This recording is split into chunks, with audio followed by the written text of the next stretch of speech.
Aujourd'hui, on a toute une génération de personnes qui ont grandi en ville et qui ont juste eu des week-ends ou des vacances à la nature.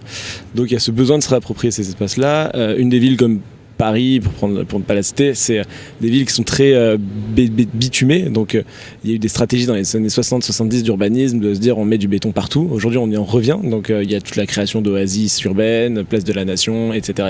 Et c'est génial. Mais il y a encore beaucoup de travail, et que ce soit dans le cadre du travail ou même dans le cadre du quotidien. Donc chacun peut effectivement à son échelle s'approprier son espace, que ce soit son balcon, sa terrasse, son toit, un espace de bureau ou même un bout de rue avec des permis de végétaliser qui permettent de demander des autorisations, d'avoir un espace, une partie de l'espace public pour cultiver son jardin. Bonjour à toutes et à tous, bienvenue dans Émergence, le podcast qui présente les acteurs d'un monde plus durable. À travers ces interviews, nous espérons que vous découvrirez des parcours inspirants et des actions à entreprendre à votre échelle.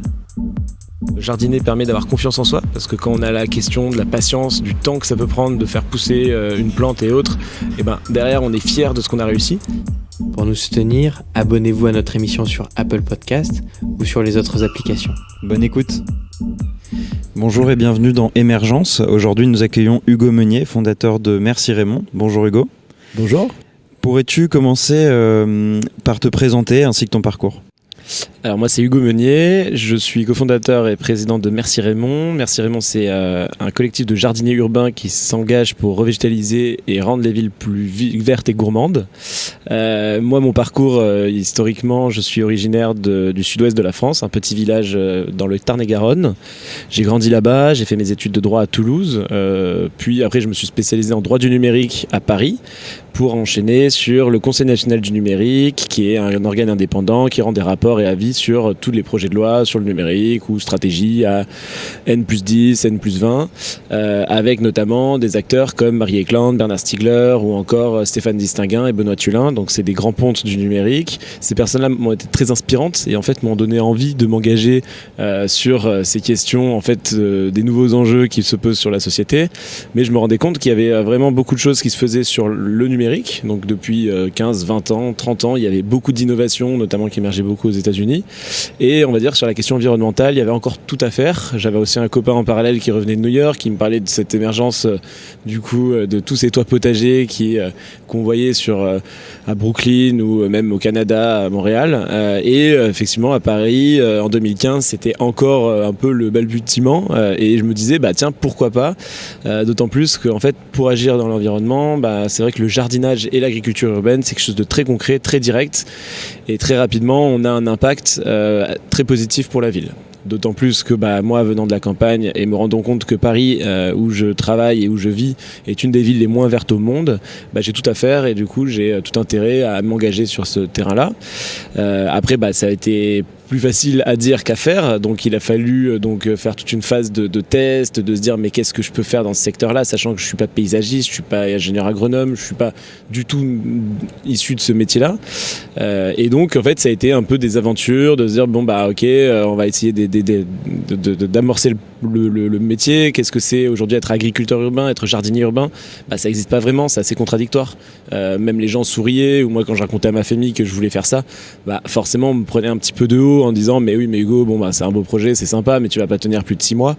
Et petit à petit, je me suis rendu compte qu'il y avait aussi tout un travail de valorisation du métier, de valorisation en fait, de l'activité de jardinier urbain pour donner envie aux gens de le pratiquer. Donc cette question de démocratiser et finalement de rendre sexy, de rendre cool le fait d'être jardinier ou de jardiner a été un peu le premier point de départ. Donc ça a été une collection au bon marché, jardinier parisien, donc pour affirmer un peu ces valeurs-là. Donc il y avait tout un storytelling, tout un travail autour de puiser dans les années 70 à New York les Green Guerrero. Donc on est allé chercher un peu dans les origines même de pourquoi on revégétalisait nos villes. En fait c'était un mouvement militant. Il se trouve qu'en parallèle il y avait la COP21. La mairie de Paris commençait à lancer un peu toute sa communication sur la question de on veut X hectares de toits verts, et en plus de ça on lance le permis de végétaliser. Donc en fait il y a eu comme des éléments qui se sont alignés au même moment et on s'est dit tiens c'est l'occasion. Et tu l'as dit, tu as un parcours plutôt qui est axé sur le droit et le numérique. Comment tu as commencé à devenir jardinier et comment tu as appris en fait ? Alors voilà, j'ai fait effectivement des études de droit du numérique, donc rien à voir avec le métier de jardinier ou paysagiste ou ingénieur agronome.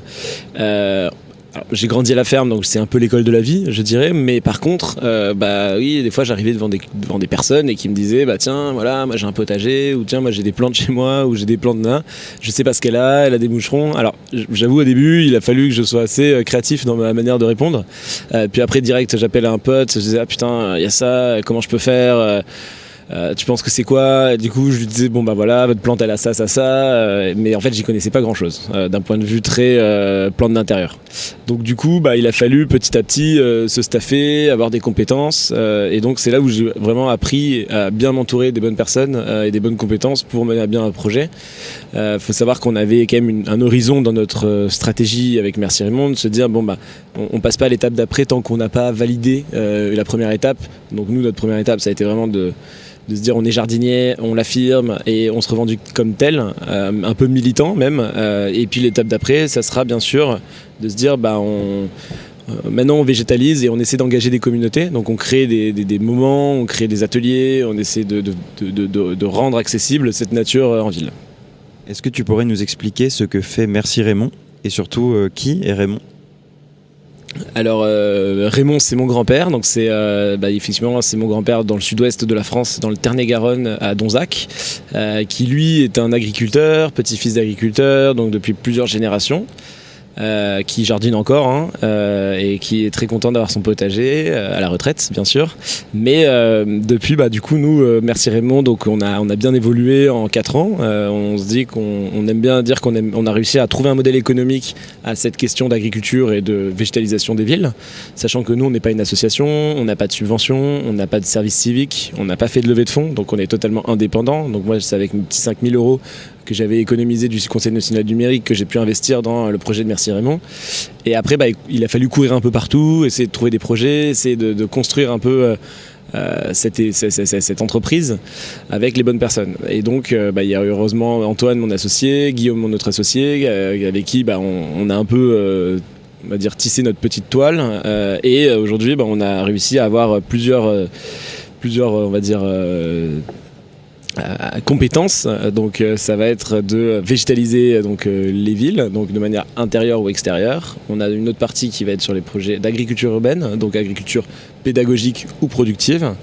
Et on a aussi du coup tout récemment ce qu'on dit de la graine à l'assiette, c'est-à-dire de dire que à l'agriculture urbaine, on a trouvé un modèle qui est de valoriser le produit. Une tomate qui sort d'un toit et une tomate qui sort des serres bio, soi-disant d'Espagne, chauffées, en fait, visuellement, on va avoir du mal à la reconnaître. Par contre, c'est à travers le goût que vraiment elles vont s'affirmer. Et donc, on s'est dit, on va ouvrir des lieux où on va pouvoir manger, goûter des produits issus de l'agriculture urbaine, tout en fédérant le réseau. Parce qu'aujourd'hui, il y a plein d'initiatives qui émergent sur l'agriculture urbaine, que ce soit des endives, que ce soit des fraises dans des containers, que ce soit du safran ou même des fleurs comestibles. Et donc, tous ces acteurs-là qui font des métiers très différents du nôtre, il faut aussi pouvoir avoir un moment où on les réunit, où on se retrouve ensemble et on peut peut-être les goûter ou les valoriser. Voilà. Donc ça a été notamment le projet du relais restaurant qui est au 10 rue de la Vacquerie. Tu as parlé justement de végétalisation urbaine et agriculture urbaine. Est-ce que tu pourrais nous les redéfinir très rapidement? Alors nous, la végétalisation, revégétalisation, déjà c'est un mot que nous on s'est un peu approprié, c'est-à-dire que au début on nous reprenait, on disait non, on dit la végétalisation, et pour nous on disait non, la revégétalisation, parce qu'historiquement c'était la nature sous les pavés. Bon bref, c'est un peu le petit jeu de mots, mais globalement nous la revégétalisation c'est plusieurs compétences, c'est-à-dire que dans l'équipe on a un designer végétal qui s'occupe vraiment de scénographier, de modéliser, de rendre cet accès à la nature plus belle. Ce designer végétal a aussi des compétences de nature, donc on travaille avec du vivant, donc forcément il y a une question de comment ça va pousser, avec quelle lumière, avec quel arrosage, etc., etc. Après on a des personnes qui sont compétentes sur la question du paysagisme, donc là ça va être vraiment sélection de plantes, palette végétale, on essaie au maximum de travailler avec des plantes locales, donc bassin Île-de-France, à moins de 30 km ou 40 km de Paris. Et ensuite, donc ça c'est la partie végétalisation. On a notamment végétalisé Payfit, Station F ou encore Wujo qui sont des espaces de coworking. L'idée à travers cette végétalisation, c'est finalement de rendre accessible au travail la nature. Donc côté employeur, on dira que c'est plus productif, ça permet d'avoir moins d'absentéisme. Et côté équipe et personne, ça va créer du bien-être, ça va conforter chaque personne à se sentir mieux dans le cadre dans lequel il est. Sachant qu'aujourd'hui, on est complètement déconnecté de la nature parce qu'on a un usage du numérique qui est de plus en plus développé. Donc, dans ce monde virtuel, on a besoin de revenir à des choses très concrètes, du bois sur les tables et des plantes dans les bureaux. Sur la partie agriculture urbaine, là, ça a été plus compliqué parce qu'il a fallu avoir une réflexion sur est-ce que c'est productif, est-ce qu'on pourra suffisamment produire et avoir suffisamment de surface pour générer des profits. Parce que forcément, un producteur, il faut en moyenne entre 1 et 2 hectares au minimum pour être maraîcher sur un terrain. En ville, le foncier il est très difficilement accessible. Donc ça veut dire soit aller en bassin périurbain, soit trouver en plein cœur des villes. Si c'est en plein cœur des villes, il faut trouver peut-être un modèle différent. Donc nous, qu'on dit un peu hybride, c'est-à-dire lieu de vie, un lieu où on va pouvoir venir pratiquer le jardinage, pouvoir récolter son légume. Et en même temps, donc en fait, on va créer une expérience autour de l'agriculture urbaine. Et sinon, sur la partie productive, on a du coup développé des modules de production verticale qui permettent finalement d'optimiser les surfaces en les multipliant par 5. Donc c'est plutôt des petits fruits ou aromates. La difficulté du coup, ça va être la portance, c'est-à-dire que sur des toits en moyenne, on est entre 200 et 300 kilos. Au-delà, ça veut dire que c'est compliqué. Et malheureusement, nous, ce qui est le mieux pour faire pousser des légumes, c'est le pleine terre. Et donc en dessous de 200-300 kg, c'est difficile de mettre en pleine terre parce qu'il y a également l'eau qui va du coup créer du poids sur le toit. Et après, on a un autre modèle qu'on a développé tout récemment dans un local dans le 7e arrondissement que nous prête Carrefour, qui est de l'aquaponie. Donc là, c'est pour le coup développé avec des poissons qui permettent à travers ce qui sécrète d'apporter les compléments à des plantes, donc dans un circuit fermé. Et c'est très productif. On a une très bonne variété de plantes qui peuvent pousser dessus. La difficulté, c'est que du coup, effectivement, encore une fois, il faut être en sol. Et donc, c'est difficile sur des toits de faire de l'aquaponie. Mais on est à espoir, on a gagné un super beau projet à Mantes-la-Jolie, un site qui fait plus de 40 000 m², sur lesquels on va s'associer avec le groupe Pichet, EDF ou encore Veolia pour faire de la production de plantes en aquaponie.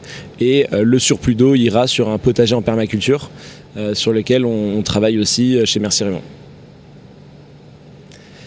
Et il y a un troisième axe qui est intéressant aussi, c'est vraiment toute la partie, on va dire, dynamique de création de liens sociaux, comment se réapproprier en fait ces espaces en ville notamment. On travaille beaucoup sur la question du coup du périurbain et des banlieues et on se rend compte que l'agriculture urbaine permet aujourd'hui de se réapproprier ces espaces, de limiter les incivilités, de se rendre plus productif à son échelle. Donc là on s'est inspiré du modèle de Détroit qui est finalement une ville qui a connu la désindustrialisation. Et chacune des personnes qui du coup avaient quitté leur travail devaient subvenir à ses besoins et donc s'approprier sa petite parcelle devant chez soi et du coup la rendait comestible et faisait son potager. Et c'est un peu la même dynamique qu'on essaie de lancer avec le format des jardins ouvriers, jardins partagés à la Grande Borne, à Sartrouville, à Stein en Seine-Saint-Denis ou encore à Courcouronnes ou à la Cité des Mureaux. Tu parles de beaucoup de projets là. Comment vous faites justement pour choisir vos projets, parce que tu as plein d'activités, là tu me dis de l'agriculture urbaine, de l'aquaponie, aujourd'hui vous êtes je crois une vingtaine si je ne me trompe pas.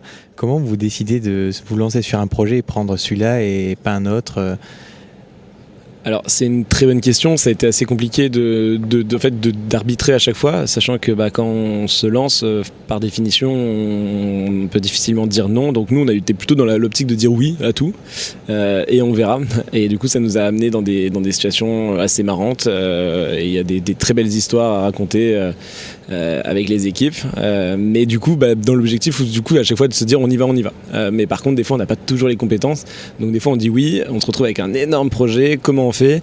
Là du coup on appelle des potes qui s'y connaissent pas d'autres potes qui sont eux compétents et du coup après on se staffe comme ça et on monte après une équipe un peu plus compétente.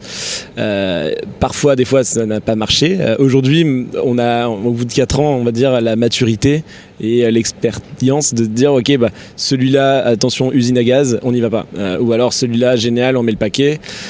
Et on peut un peu plus facilement arbitrer. C'est une logique en fait qui est différente d'autres acteurs qui auront pu se dire ok nous on a levé des fonds, maintenant on a le temps et on attend de voir les gros projets ou on attend de voir les projets qui correspondent exactement à notre business plan.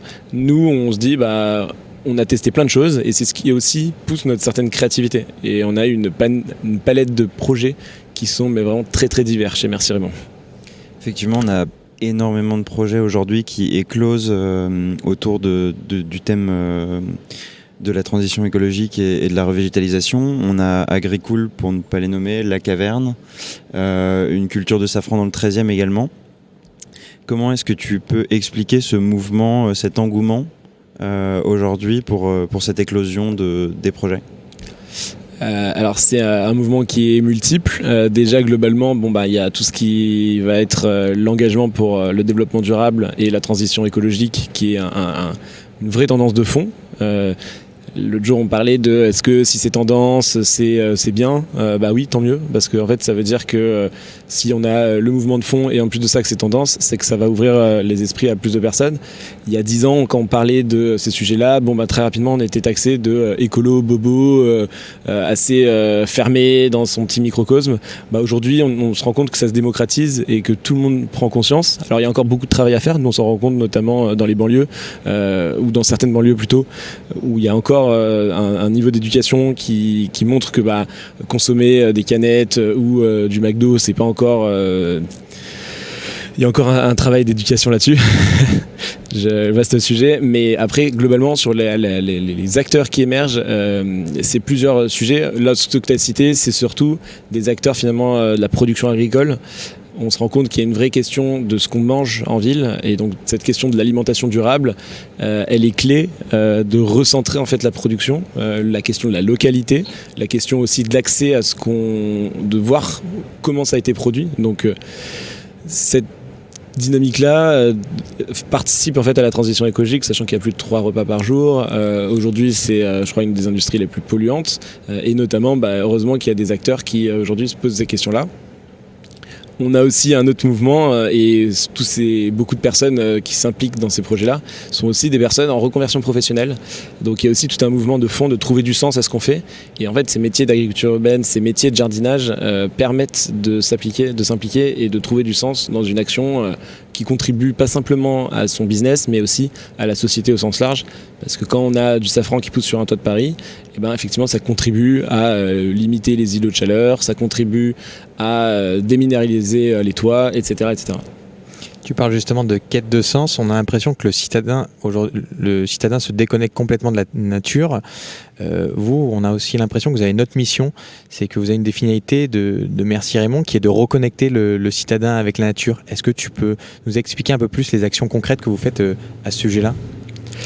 Effectivement, nous, la question de la reconnexion à la nature, elle est globale, dans le sens où aujourd'hui, malheureusement, il y a des personnes qui ont grandi dans les villes, mais qui n'ont jamais connu la nature. On va dire que nos parents, nos grands-parents, ils avaient grandi dans les campagnes et puis ils sont venus s'installer en ville. Aujourd'hui, on a toute une génération de personnes qui ont grandi en ville et qui ont juste eu des week-ends ou des vacances à la nature.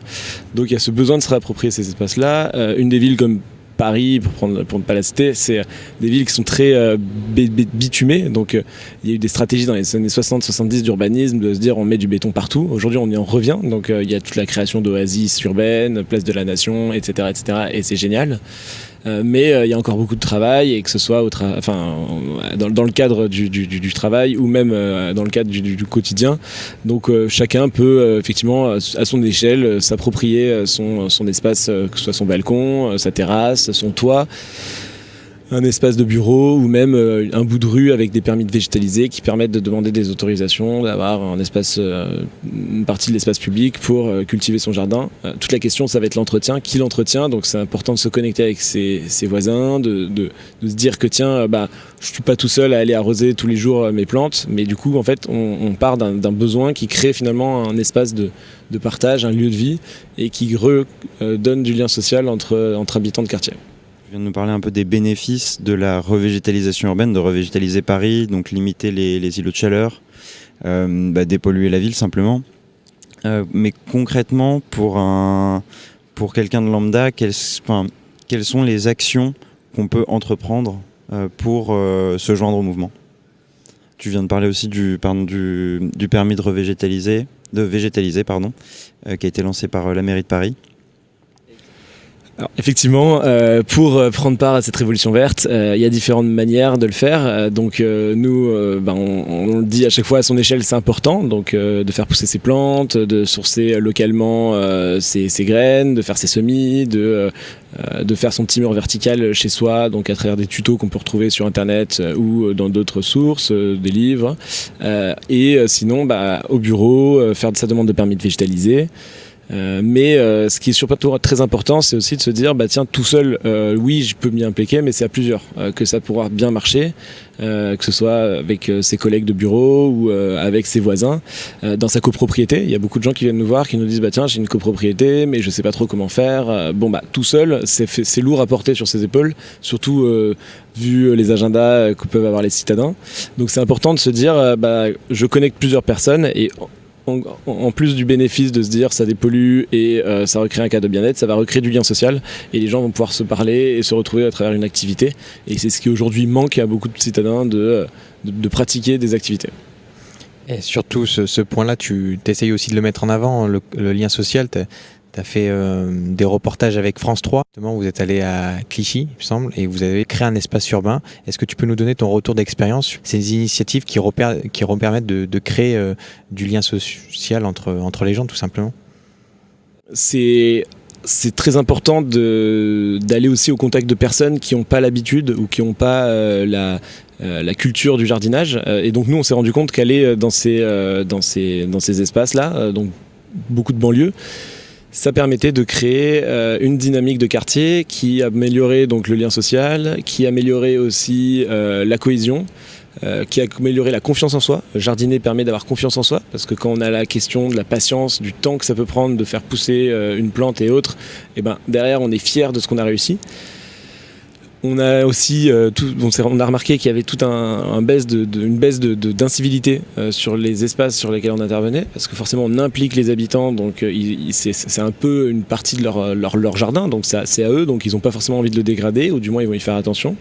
Et ensuite, après, on voit aussi une revalorisation de leur quartier, c'est-à-dire que c'est des gens, ils y vivent, ils sont très heureux d'y vivre, et donc ils sont fiers de leur cité, même si dans les médias ça va être très stigmatisé. Donc à travers l'agriculture urbaine, ça permet aussi de valoriser un espace.